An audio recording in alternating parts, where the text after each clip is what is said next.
Hello everybody, nice to see you. Come join me on this walk this afternoon as I share with you some great information about medical malpractice cases here in New York. Hi everybody, I'm Gerry Oginski. I'm a New York medical malpractice and personal injury attorney.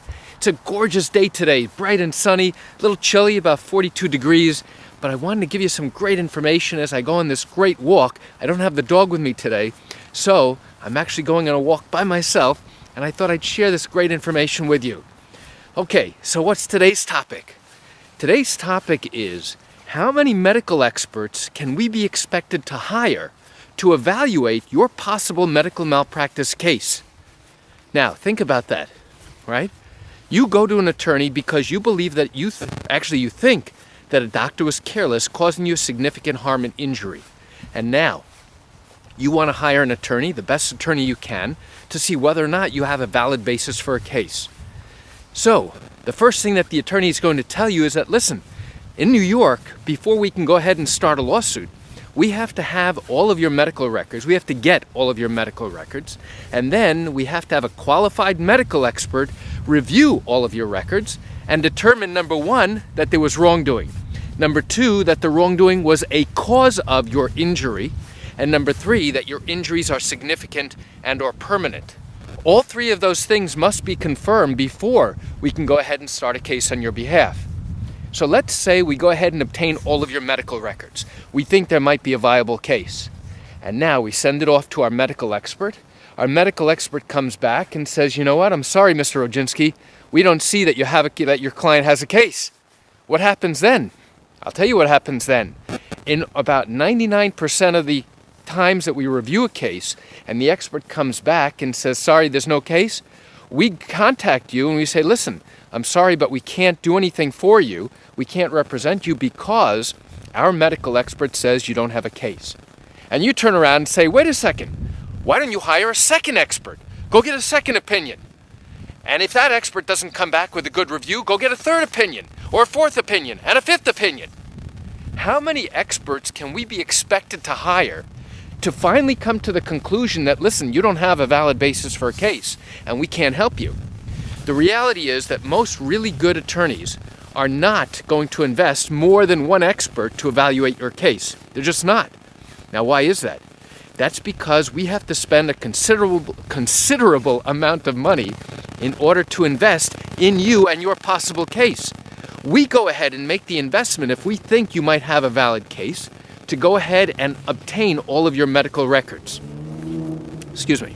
Then we have to go ahead and make the investment to hire a qualified medical expert so that he can spend time evaluating, reviewing all your records to determine whether or not you do have a good case. It is our investment. So now, after the first expert comes back and says, no, you don't have a valid case, for us to go ahead and invest again, now our risk has increased dramatically. A risk of what? A risk that you still don't have a valid basis for a case. Which means that if we, as an investor in your case, now know at the very beginning that there's an unlikelihood, yes, that it is unlikely that you have a valid case, that basically means that we're throwing good money after bad. And why would any investor want to do that, right? They won't. But there are some instances where an attorney will turn around and say, you know what? I think that our first expert didn't truly understand the issues. And because of that, we're going to go ahead and invest again and try and find another medical expert to evaluate your case.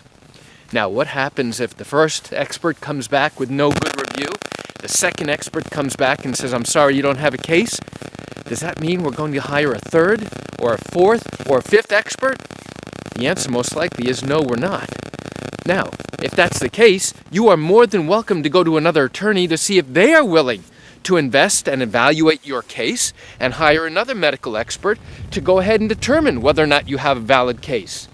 So just because one attorney has rejected your case and one expert has determined that you don't have a basis for a case, doesn't mean another attorney won't look into it.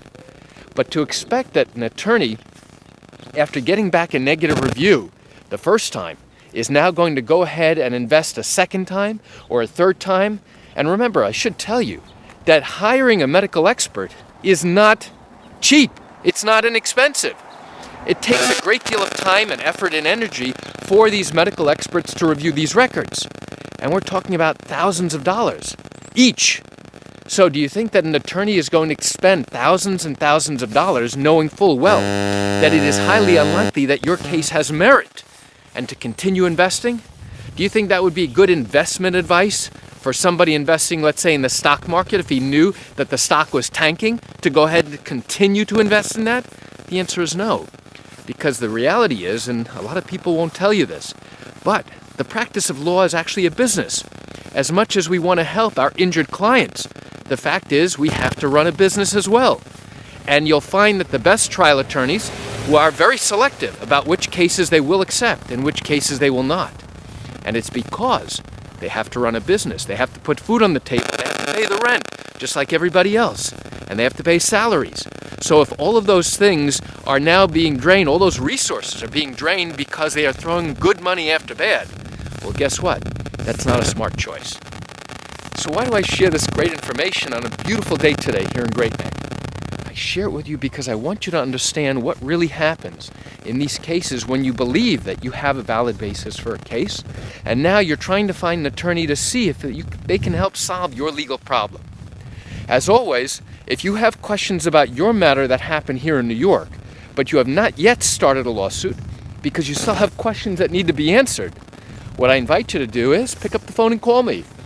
You know, I answer questions like yours every single day, and I'd love to talk to you.